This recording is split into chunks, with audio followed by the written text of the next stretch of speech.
Sala de aula é que se muda uma nação. Na sala de aula não há idade nem cor. Por isso aceite e respeite o meu professor. Boa tarde! Hoje temos muitas atrações em nosso programa. Sejam todas e todos muito bem-vindos. E vamos começar atualizando vocês sobre o que de mais importante aconteceu nessa semana. Roda a vinheta! O Coletivo de Mulheres Maria José Filha realizou no último sábado, 4 de março, debate sobre assédio moral, sexual no trabalho, patriarcado e Lei Maria da Penha. O evento foi preparatório para o ato do dia 8 de março. O debate foi enriquecido com a presença da advogada Wilma Reis, militante feminista, integrante dos coletivos nacional e distrital de mulheres do PT e da Marcha de Mulheres do Distrito Federal. Por que o Sintese está realizando esse evento de discussão de assédio moral, sexual no trabalho, entre outras questões que envolvem a luta pelo direito das mulheres?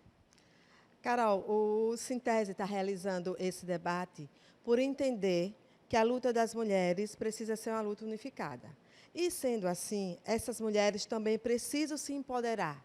Mas a gente acredita no empoderamento político, no empoderamento psicológico e no empoderamento financeiro. Né? A gente acredita que a gente tendo esse empoderamento, a gente está criando instrumentos para que essas mulheres possam agir quando se encontrarem em situação de risco e que possam também ajudar a outras mulheres a resolver esses problemas da sociedade que nos oprime, que nos coloca em um lugar que foi determinado para nós, mas que nós não aceitamos mais estar. É importante nós lutarmos pela ampliação da rede de enfrentamento às violências e também pela ampliação da legislação acerca, por exemplo, como eu estava falando do assédio sexual, ele é considerado a partir de uma hierarquia, né? E quando é colega com colega, né? Importunação sexual, vou lá, registro um boletim, eu entro com ação trabalhista, a depender de qual instância que eu estou, né? Que tem diferença entre seletista, estadual, federal, né? Cada trabalhador no seu, né, dentro desse âmbito, ele tem que procurar uma justiça específica. E aí a gente sempre coloca a importância da vítima estar sempre representada por uma advogada, por um advogado, né, em todas as situações, para que ela não seja revitimizada. Se ela precisar também de uma outra ajuda maior, ou caso ela não tenha possibilidade de pagar um advogado, ela pode procurar também a Defensoria Pública. Lá na OAB, nós temos a Comissão de Defesa dos Direitos da Mulher, que também atende essa vítima de violência e pode estar orientando, né, e fazendo com que ela possa passar por esse processo, né, de uma forma mais acolhida. Bem, no evento do Sintese hoje que discutiu assédio moral e sexual no trabalho, Lei Maria da Penha e patriarcado, a gente está aqui com Quitéria Santos, que é do Sindicato das Domésticas. Quitéria, como é que o Sindicato das Domésticas tem atuado para coibir esse tipo de violência contra as mulheres, contra as trabalhadoras domésticas aqui de Sergipe? Todas as trabalhadoras domésticas que aparecem no sindicato com essa denúncia, nós enviaremos imediatamente para os advogados, e muitas delas vai diretamente ao Ministério Público, como ocorreu aqui no estado de Sergipe. Agora, falando no Dia Internacional da Mulher propriamente dito, quarta-feira passada, dia 8 de março, foi também dia de lembrar que sem igualdade entre mulheres e homens é impossível construir uma sociedade justa e igualitária. Para isso, foi realizado um ato que teve o tema Pela Vida de Todas as Mulheres, Nenhum Direito a Menos, sem anistia para golpistas. Eu estive lá e vou contar para você como foi. Está aqui comigo a professora Leila, ela é diretora do Departamento de Comunicação do Sintese, mas a professora Leila é professora de História. E o Dia Internacional da Mulher é um um dia histórico. Historicamente, a data tem que ser remetida à luta dessas mulheres que vieram antes de nós, que brigaram muito para poder terem seu espaço respeitado, sua posição e sua condição de ser mulher dentro dessa sociedade machista que nós vivemos. É importante ressaltar que fruto dessa luta vem o direito ao voto, vem o direito à cidadania, vem o direito a participar ativamente, inclusive ocupando espaços de poder, e tudo isso historicamente a gente pode dizer que foi construído pela força, pela garra, pela persistência e por acreditar que sermos mulheres nós devemos estar nos espaços que nós queremos. Então hoje nós viemos aqui, né?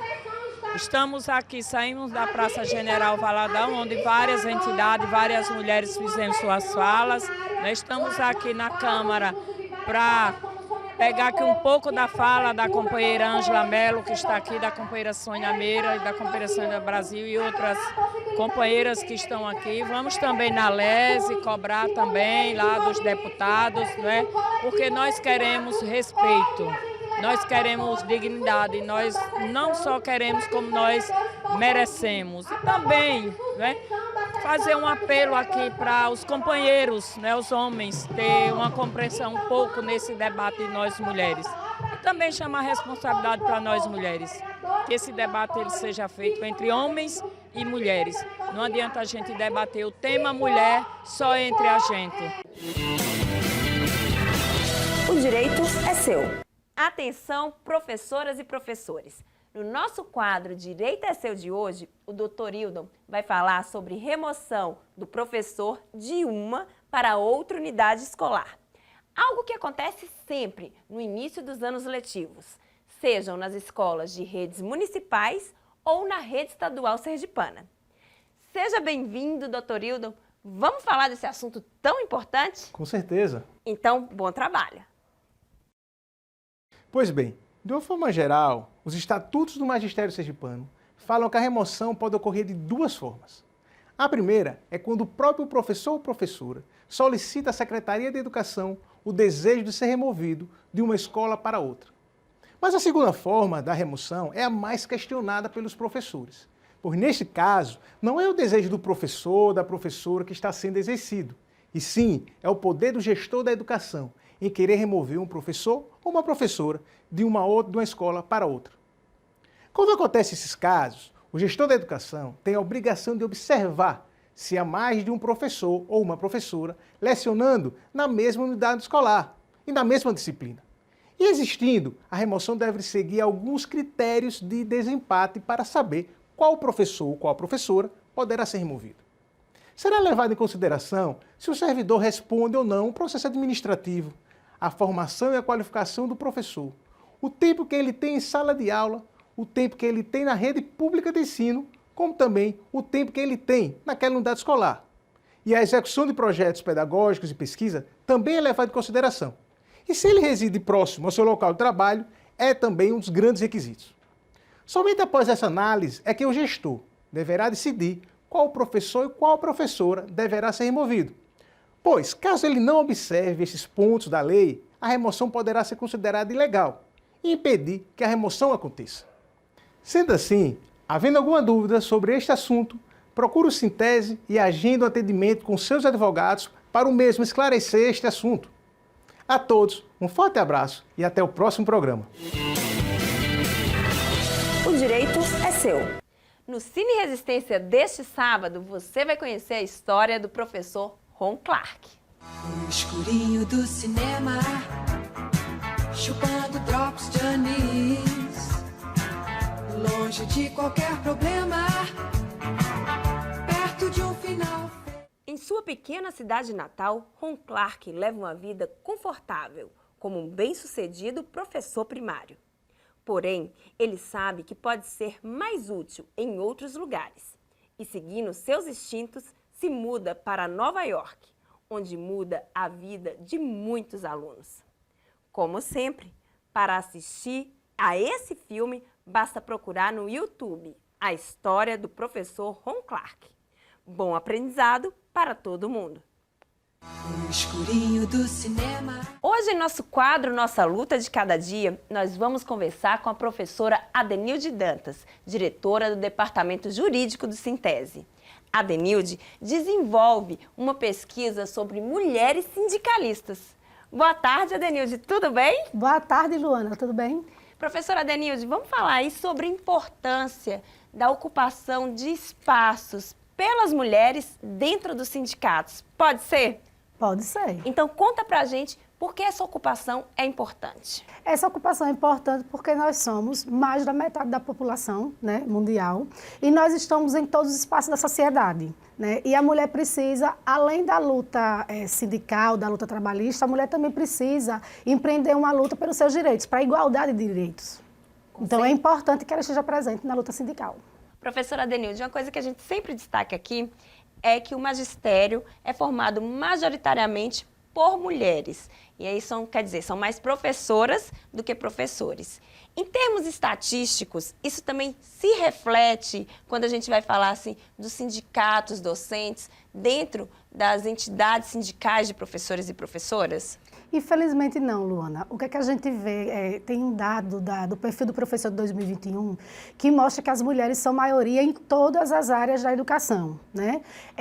Contudo, quanto mais vai subindo o nível escolar, as mulheres vão diminuindo a sua participação. Nos sindicatos, as mulheres não são maioria na participação, apesar de ser uma maioria massiva na profissão, e infelizmente nos sindicatos não, né? Tem dados que nós fizemos uma pesquisa em 2017, fizemos um mapeamento e repetimos esse mapeamento para a nossa tese de doutorado em 2021.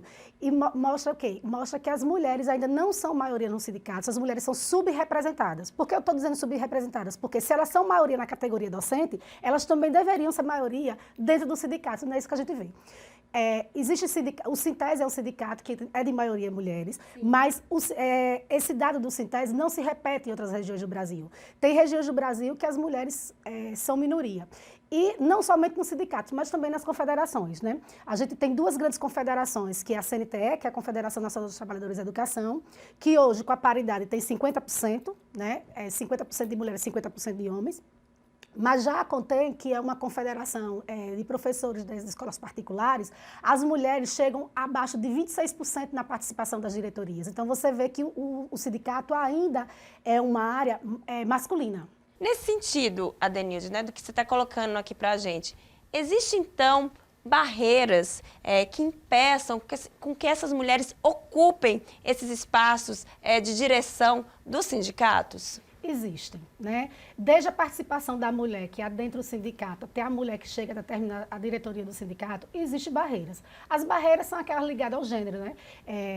O machismo é uma das barreiras, porque a questão da divisão sexual do trabalho, o que é a divisão sexual do trabalho? É você estabelecer papéis sociais baseados no sexo biológico. Então, sim, mulher tem essa função, o homem tem aquela função. E aí, dentro do sindicato, a gente vê que tem pesquisas também que mostram, inclusive a minha também mostra, que existem cargos específicos para as mulheres dentro do sindicato. Cargos, assim, mais ligados ao, vamos dizer assim, ao gênero, né? Os cargos de presidência, os cargos de secretaria de finanças, jurídico, secretaria-geral, que são cargos que têm maior poder e, sim, maior visibilidade, esses cargos, em sua maioria, são ocupados por homens e não por mulheres. Então, isso já até antecipa a minha próxima pergunta, porque a questão da oportunidade do acesso e de ascensão. Então, você está dizendo que há aí, então, uma oportunidade de maior a probabilidade de que um homem seja indicado a cargos de presidência, por exemplo, ou aos cargos dirigentes que têm mais prestígio, é isso? Exato. O que é que acontece, que já ainda complementando a última pergunta?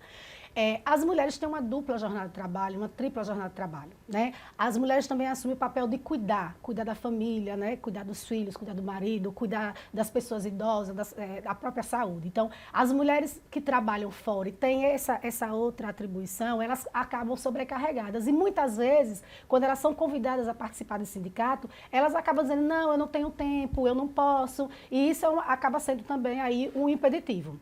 De outra parte também, os sindicatos, eles precisam atrair mais esse público. A gente sabe que a partir do momento, acho que na década de 70, Elizabeth Lobo fala um pouco sobre isso, que na década de 70, as mulheres passaram a vir mais para os sindicatos. Por quê? Porque elas passaram a ocupar mais postos de trabalho, principalmente em fábricas, e aí, como elas recebiam a metade do que os homens recebiam, elas começam a reivindicar né, os seus direitos, e aí elas começam a ocupar mais sindicato. No serviço público, essas mulheres vão ocupar mais sindicato após a Constituição de 88. Não que as mulheres não participassem de associações, elas participavam. Mas assim, a gente vê que, por exemplo, no estado de Sergipe não tinham mulheres presidentes de associações, né? Quando a gente vai pegar as pessoas que foram presidentes da antiga PIMES, a gente vai ver que eram homens. As mulheres participavam, mas não no cargo. Quando a mulher adentra o sindicato, o que é que acontece? Existem algumas barreiras. Por exemplo, voltamos de novo para a questão do machismo, de novo para a divisão sexual do trabalho. O que é que acontece? Existe o machismo dentro do sindicato, ele não é apenas exercido por mulheres, por homens. As mulheres também exercem. Então, muitas vezes, as mulheres olham com desconfiança aquela mulher que vai assumir um cargo de presidente, aquela mulher que vai assumir um cargo de diretora de finanças, porque acha-se que o homem tem mais condições do que a mulher. Né? E muitas vezes, por um homem não ter as mesmas responsabilidades do cuidar em casa, ele teria mais tempo de se dedicar ao sindicato do que as mulheres. Infelizmente, hoje a gente vive sob não se fala mais agora em patriarcalismo, né, porque já é uma instituição, não seria a figura do pai, né, detentor de todo o poder, mas o patriarcado, ele se estendeu para a sociedade, né, e a gente vê o quê? A gente vê que é um sistema político de poder que coloca o homem nas melhores posições, né, e que coloca a mulher, engessa a mulher em alguns papéis sociais, como, por exemplo, esse do cuidar, sindicato não é lugar para mulher. Ainda por exemplo, quando você chega, eu também participo da CUT e também escutando algumas colegas da CUT, a gente vê que existem alguns sindicatos que não vê com bons olhos a participação de mulheres. Para você ter uma noção, hoje a CUT tem paridade, a CNTE tem paridade, mas não foi uma conquista de graça, né? Porque a CNTE passou mais de 15 anos para conseguir aprovar a paridade, né? A paridade foi aprovada em 2017. E há uma dificuldade também por parte desses sindicatos até de achar mulheres para ocupar essas vagas? Existe. Tem uma pesquisa acho que eu esqueci agora o nome dela, era uma pesquisadora que até já faleceu, da UFBA, que ela fez uma pesquisa em Fortaleza. E lá, quando esse sindicato colocou 30% de cota, que ainda não era paridade, né? Inicialmente começou com 30% de cota, eles tinham dificuldades em encontrar mulheres que quisessem ocupar essas cotas. Por quê? Justamente pela questão da tripla jornada, pela questão do machismo, por a questão da mulher ficar muitas vezes mal vista na sociedade, né? Tem muita coisa mudando, mas até, sei lá, 20 anos atrás, era muito mais difícil a mulher participar, né? A gente vê relatos de pessoas que diziam assim, olha, os vizinhos diziam isso, diziam aquilo, porque de manhã eu chegava num carro, de tarde eu ia em outro, né? E assim, cidade pequena, então todo esse preconceito acaba também afastando a mulher. Com certeza. Professora, a gente está chegando aqui ao final da nossa entrevista, então, se a gente fosse pensar uma forma dos sindicatos conseguirem atrair mais as mulheres para a entidade, para suas atividades, o que os sindicatos poderiam fazer? Bom, os sindicatos, primeiro, eles precisam ir para o chão, né? A gente vai utilizar o chão da fábrica, o chão da escola, né? Conversar mais com essa mulher, tentar atrair. Agora, também o sindicato também precisa ser mais atrativo também, né? Por exemplo, ter coletivos de gênero, coletivos de mulheres trabalhadoras, onde essas mulheres possam discutir suas pautas, onde essas mulheres percebam onde elas estão sendo oprimidas pela sociedade, porque existe a opressão, né? E muitas vezes, quando a mulher não tem consciência disso, ela acaba sofrendo muito mais. Então, os sindicatos eles precisam criar coletivo de mulheres para ter esses debates.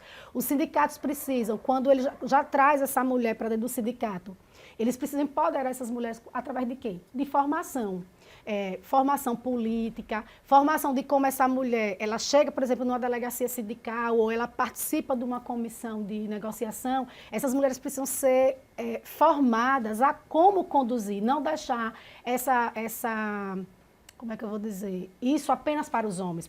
Professora Adenilde, agradeço imensamente a sua vinda aqui, dividir um pouco do seu conhecimento, do que você está estudando aqui com a gente. Também é muito orgulho aqui nossa professora companheira Adenilde, que daqui a pouco será doutora pela Universidade Federal de Sergipe. Muito obrigada pela sua participação. E é isso, mulherada, é isso, companheiras. Vamos lá, vamos se filiar aos nossos sindicatos, vamos para a luta, porque a gente precisa lutar pelos nossos direitos, segurar os nossos direitos e de todas as companheiras que estão ao nosso lado. A você de casa, uma boa tarde, um excelente final de semana e até o próximo sábado. Boa tarde e boa sorte. Professores, protetores das crianças do meu país, eu gostaria